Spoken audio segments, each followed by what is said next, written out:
take his place at one of the ICW shows. That's why I ended up pretty much refereeing all the ICW shows except for one of them. And the only reason I didn't ref the one was because that was at the same time that Unsanctioned Pro was running. So I was literally all over back and forth Tampa. So do you know what cities you were in for that? Do you remember? well, I'm pretty sure it was all in Tampa. But the GCW stuff was at the Cuban Club, or the Collective stuff. And then the ICW No Holds Barred, that was at the 81 Brewing Company. So Okay, so Ybor, it was one of them. That's the party area. What was the second one? 81 what? The 81 Brewing Company. It was like a strip mall looking kind of thing. Okay, yep, you're pretty much all in Tampa. So the first one you mentioned, the not the brewing company, but the other one, that was an Cuban Club. That's an Ybor. That's like if you're talking about like a nightlife hub, that's where you were. Oh, I noticed because there was, so the day that the storm had hit, what day was that? Saturday. Yeah. We were in the middle of breaking down rings, and they were having to set, all the electrical stuff back up, and we had to move indoor. But during that process, I had kind of got out and not really walked around, but I ended up, finding a gas station because I really needed a bang. I needed energy so bad. Mm-hmm. So, so ended up finding a gas station, but on our way there, like, we're just looking around, and the first thing I noticed was the chickens. But then even with it being, kind of rainy and all that stuff, like, there was still tons of people out already. And this was probably, I'd say 7, 8 o'clock. You know what I mean? Yeah. So yeah, I noticed that was the spot to be at if we wanted to go out. So yeah, the last time I was over that way, didn't have any time to go out and really do anything. I got to go to the beach my first day there on Thursday, but that was all I had time for, man. I'm gonna ask you the same question I asked Braden Lee. Do you remember what beach you went to? Yeah. So we went to a restaurant called Whiskey Joe's, and it was whatever beach was next to it. It was like a beach, and there was a tiki bar right next to it. Oh, okay. So that would be right next to Courtney Campbell, the Courtney Campbell Beach area. That's where you were. Yeah. Okay. Yeah. You're still in Tampa. You mainly stayed in Tampa. Yeah, we stayed in Tampa pretty much the whole time. What was it? Probably about a month beforehand, I was down there for ICW No Holds Barred, and we had 2 shows. One of them was at was that at the 81? That might have been at the 81 Brewing Company. The second one was was actually in Port Richey. Yeah. That's what I was trying to figure out where you were, because so one of the areas that you are a little bit more trouble is Port Richey down here. And that's not me trying to be mean or anything like that. Yeah. It's just that county is known for that. There's some drug problems over that way. Yeah. I noticed it was a little bit more run down than the Tampa area that we were in, and that only because we were actually looking for hotels in that area. It was rough. We ended up just taking an Uber and going to Tampa and getting a this was the first time we were there. We ended up just getting a what you call it, next to the airport, just because we were like, all right, that's probably the safest place, a hotel. That's the word I want. Yeah. So. Yeah, near TIA. Yeah.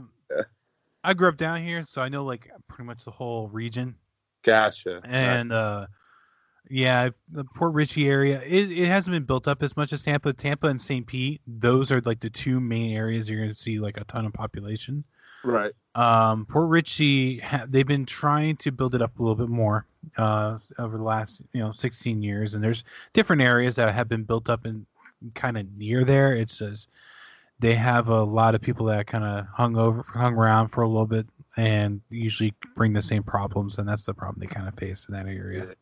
I got it. Yeah. So how was your trip to Florida? Did you enjoy it in Florida at least? Oh, I loved it. I enjoyed it. Like I said, stayed super busy. And then so I wasn't booked for anything until 8 p.m. on Thursday. That was my first show. And so that was why on Thursday I had woke up and I went straight to the beach and hung Yeah, I out don't blame you. there as long as I could. Got me a nice little, well, it was a burn, but got nice and sunburnt for the cameras. You know what I mean? So, and then made my way over and did the ICW No Holds Barred show. And that show was wild. New Jack was in the main event. So Were you part of this match? I was, yeah, I was the only referee. So yeah, Okay. yeah, So I have yeah. a question about working with New Jack now. Uh-huh. Did you ever come into a situation where you accidentally got hit during that match or in any match? No. Well, I mean, I have.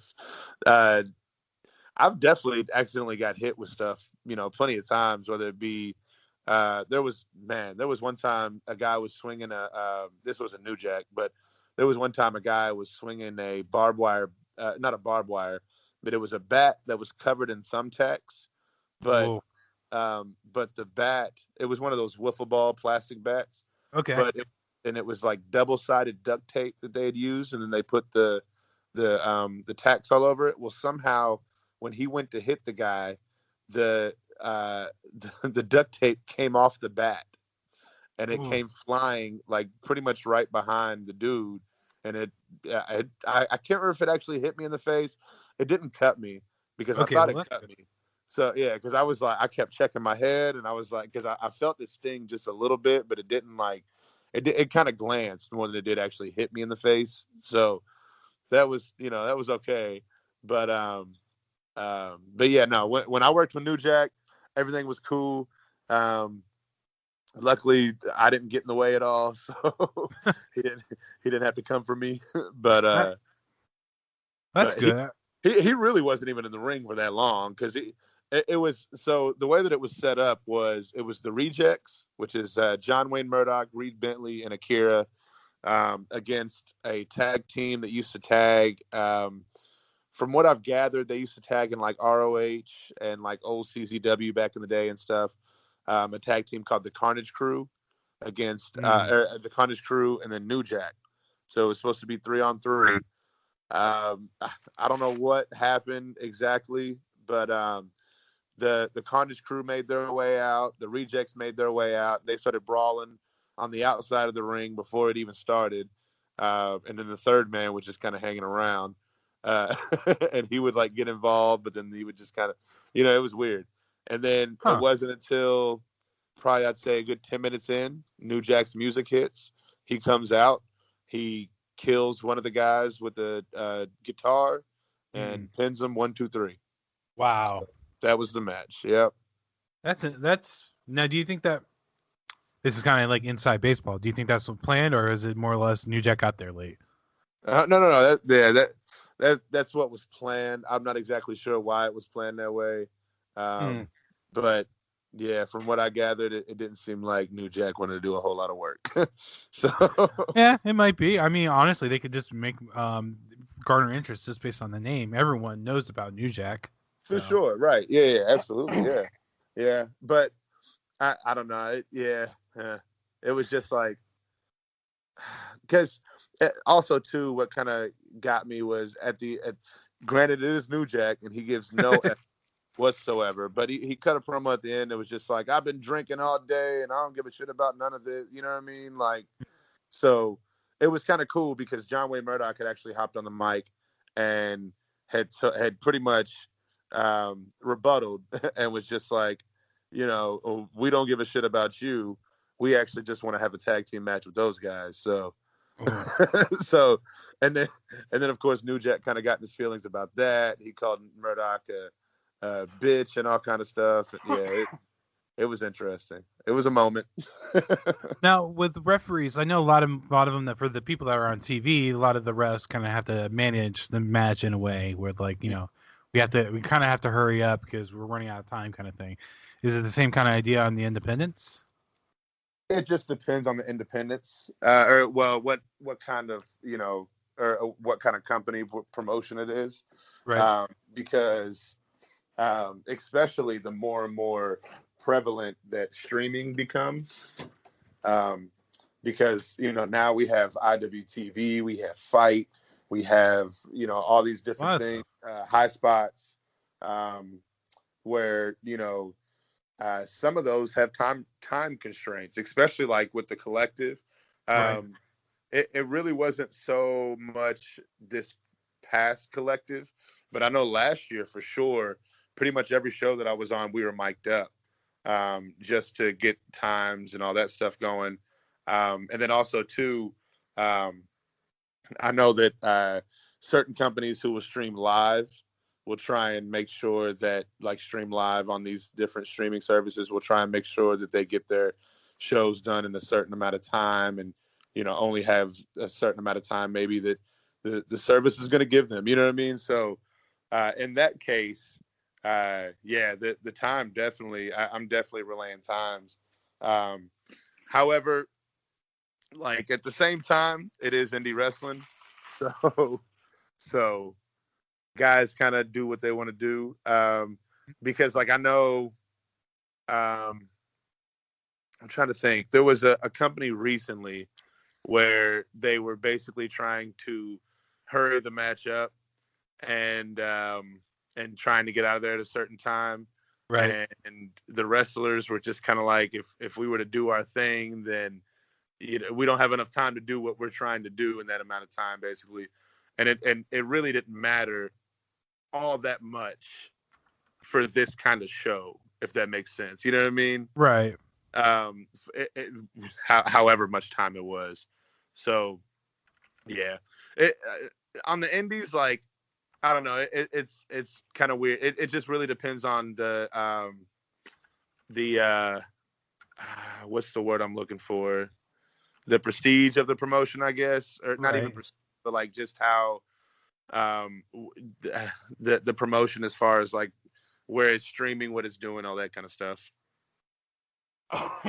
So how do you relate to the wrestlers if you have to say, hey, we got 10 minutes, you got to set this up? Is that kind of thing, or? Yeah, pretty much. You just a lot of times it'll be we'll have somebody in our ear giving us time cues, and they'll be like, 2 minutes gone, hey, 4 minutes gone, up until well, it depends. There's some guys who will count down, and some guys who count up. So, but you just kind of got to figure it out. Now, this is more of a referee experience type of thing. Have you ever been in a match where you necessarily didn't know who was supposed to win? You did the count and you accidentally counted the pin for the wrong person, or the pin got counted for the wrong person because they didn't get kicked out, and you're like, all right, what do we do now? Kind of thing.